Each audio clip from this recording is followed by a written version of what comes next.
Hidup ini adalah kesempatan. Hidup ini untuk melayani Tuhan. Jangan sia-siakan waktu. Shalom pemirsa, sebelum mendengarkan firman Tuhan hari ini, kita sama-sama berdoa. Bapa yang baik yang bertahta dalam kerajaan surga, kami mengucap syukur Tuhan buat berkat yang boleh kami rasakan hingga saat ini. Tuhan, pada kesempatan ini kami akan mendengarkan audio kitab Kejadian. Kiranya firman-Mu ini boleh menjadi berkat bagi kami dan nama Tuhan yang dimuliakan. Kiranya Tuhan memberkati kami dalam kehidupan kami. Mohon ampun dosa pelanggaran kami, karena kami berdoa dalam nama Yesus yang menebus kami dalam dosa. Amin.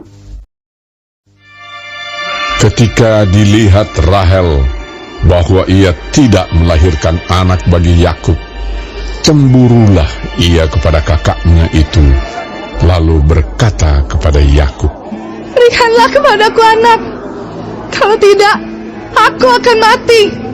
Maka bangkitlah amarah Yakub terhadap Rahel, dan ia berkata, "Akukah pengganti Allah yang telah menghalangi engkau mengandung?"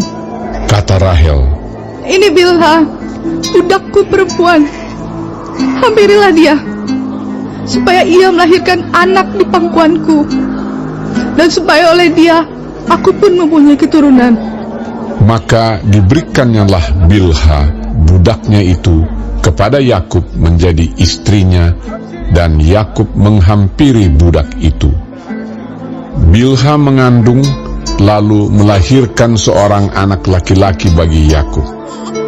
Berkatalah Rahel, "Allah telah memberikan keadilan kepadaku, juga telah didengarkannya permohonanku, dan diberikannya kepadaku seorang anak laki-laki." Itulah sebabnya ia menamai anak itu Dan. Mengandung pulalah Bilha, budak perempuan Rahel, lalu melahirkan anak laki-laki yang kedua bagi Yakub. Berkatalah Rahel, "Aku telah sangat hebat bergulat dengan kakakku, dan aku pun menang." Maka ia menamai anak itu Naftali. Ketika dilihat Lea bahwa ia tidak melahirkan lagi, diambilnyalah Zilpa, budaknya perempuan, dan diberikannya kepada Yakub menjadi istrinya. Dan Zilpa, budak perempuan Lea, melahirkan seorang anak laki-laki bagi Yakub. Berkatalah Lea, "Mujur telah datang." Maka ia menamai anak itu Gad. Dan Zilpa, budak perempuan Lea, melahirkan anak laki-laki yang kedua bagi Yakub. Berkatalah Lea, "Aku ingin berbahagia. Tentulah perempuan-perempuan akan menyebutkan aku berbahagia." Maka ia menamai anak itu Asher. Ketika Ruben pada musim menuai gandum pergi berjalan-jalan, didapatinyalah di padang buah Dudaim, lalu dibawanya kepada Lea ibunya. Kata Rahel kepada Lea, "Berilah aku beberapa buah dudaim yang didapat oleh anakmu itu." Jawab Lea kepadanya, "Apakah belum cukup bagimu mengambil suamiku? Sekarang pula mau mengambil lagi buah dudaim anakku?" Kata Rahel, "Kalau begitu, biarlah ia tidur dengan engkau pada malam ini, sebagai ganti buah dudaim anakmu itu." Ketika Yakub pada waktu petang datang dari padang, pergilah Lea mendapatkannya sambil berkata, "Engkau harus singgah kepadaku malam ini, sebab memang engkau telah kusewa dengan buah dudaim anakku." Sebab itu tidurlah Yakub dengan Lea pada malam itu. Lalu Allah mendengarkan permohonan Lea. Lea mengandung dan melahirkan anak laki-laki yang kelima bagi Yakub. Lalu kata Lea, "Allah telah memberi upahku, karena aku telah memberi budakku perempuan kepada suamiku." Maka ia menamai anak itu Isakar. Kemudian Lea mengandung pula dan melahirkan anak laki-laki yang keenam bagi Yakub. Berkatalah Lea, Allah telah memberikan hadiah yang indah kepadaku. Sekali ini, suamiku akan tinggal bersama-sama dengan aku, karena aku telah melahirkan 6 orang anak laki-laki baginya. Maka ia menamai anak itu Zebulon. Sesudah itu ia melahirkan seorang anak perempuan dan menamai anak itu Dina. Lalu ingatlah Allah akan Rahel. Allah mendengarkan permohonannya serta membuka kandungannya. Maka mengandunglah Rahel dan melahirkan seorang anak laki-laki. Berkatalah ia, Allah telah menghapuskan aibku.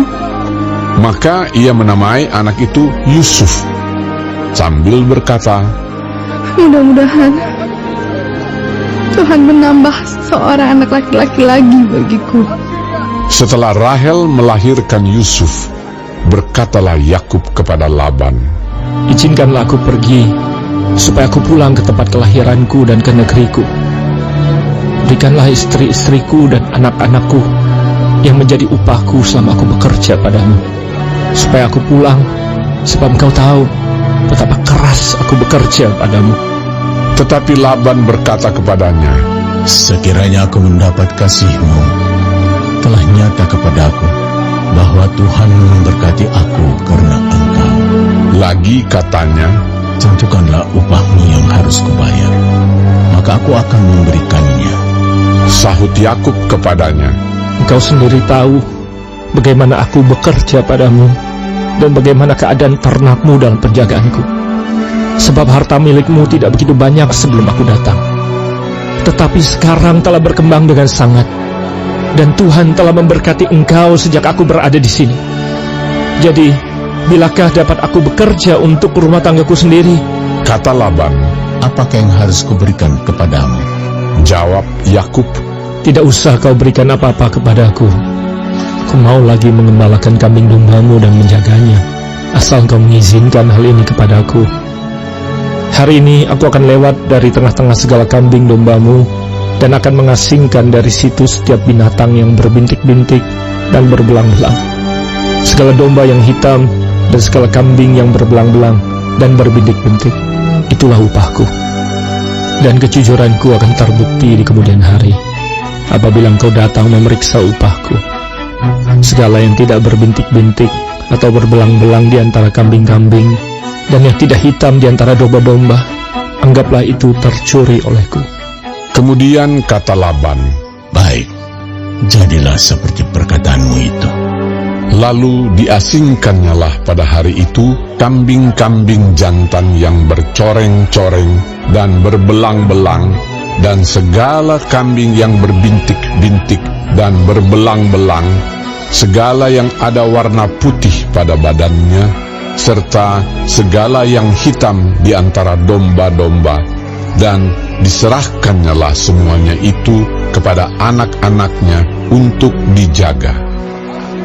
Kemudian Laban menentukan jarak 3 hari perjalanan jauhnya antara dia dan Yakub. Maka tetaplah Yakub menggembalakan kambing domba yang tinggal itu. Lalu Yakub mengambil dahan hijau dari pohon hawar, pohon badam, dan pohon berangan. Dikupasnyalah dahan-dahan itu sehingga berbelang-belang sampai yang putihnya kelihatan. Ia meletakkan dahan-dahan yang dikupasnya itu dalam palungan, dalam tempat minum, kemana kambing domba itu datang minum, sehingga tepat di depan kambing domba itu. Adapun kambing domba itu suka berkelamin pada waktu datang minum. Jika kambing domba itu berkelamin dekat dahan-dahan itu, maka anaknya bercoreng-coreng, berbintik-bintik, dan berbelang-belang. Kemudian Yakub memisahkan domba-domba itu dihadapkannya kepala-kepala kambing domba itu kepada yang bercoreng-coreng dan kepada segala yang hitam di antara kambing domba Laban. Demikianlah ia beroleh kumpulan-kumpulan hewan baginya sendiri dan tidak ditempatkannya pada kambing domba Laban. Dan setiap kali apabila berkelamin kambing domba yang kuat, maka Yakub meletakkan dahan-dahan itu ke dalam palungan di depan mata kambing domba itu, supaya berkelamin dekat dahan-dahan itu. Tetapi apabila datang kambing domba yang lemah, ia tidak meletakkan dahan-dahan itu ke dalamnya. Jadi hewan yang lemah untuk Laban dan yang kuat untuk Yakub.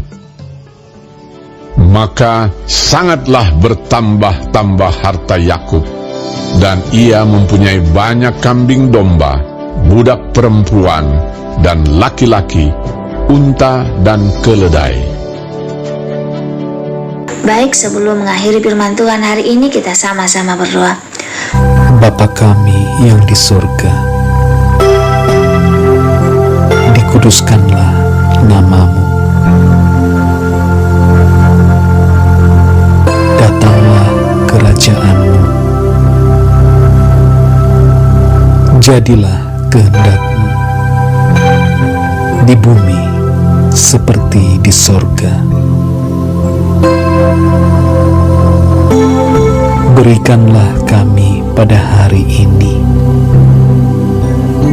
makanan kami yang secukupnya,